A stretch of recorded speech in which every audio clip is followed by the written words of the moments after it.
موسیٰ نے دعا کی، اے ہمارے رب، تو نے فرعون اور اس کے سرداروں کو دنیا کی زندگی میں زینت اور اموال سے نواز رکھا ہے۔ اے رب، کیا یہ اس لیے ہے کہ وہ لوگوں کو تیری راہ سے بھٹکائیں؟ اے رب، ان کے مال غارت کر دے اور ان کے دلوں پر ایسی مہر کر دے کہ ایمان نہ لائیں جب تک دردناک عذاب نہ دیکھ لیں۔ اللہ تعالی نے جواب میں فرمایا، تم دونوں کی دعا قبول کی گئی، ثابت قدم رہو اور ان لوگوں کے طریقے کی ہرگز پیروی نہ کرو جو علم نہیں رکھتے۔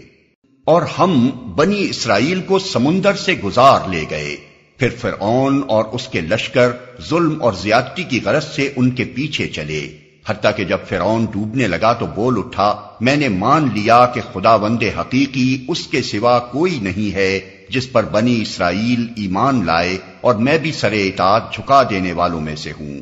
جواب دیا گیا، اب ایمان لاتا ہے، حالانکہ اس سے پہلے تک تو نافرمانی کرتا رہا اور فساد برپا کرنے والوں میں سے تھا۔ اب تو ہم صرف تیری لاش ہی کو بچائیں گے تاکہ تو بعد کی نسلوں کے لیے نشان عبرت بنے، اگرچہ بہت سے انسان ایسے ہیں جو ہماری نشانیوں سے غفلت برتتے ہیں۔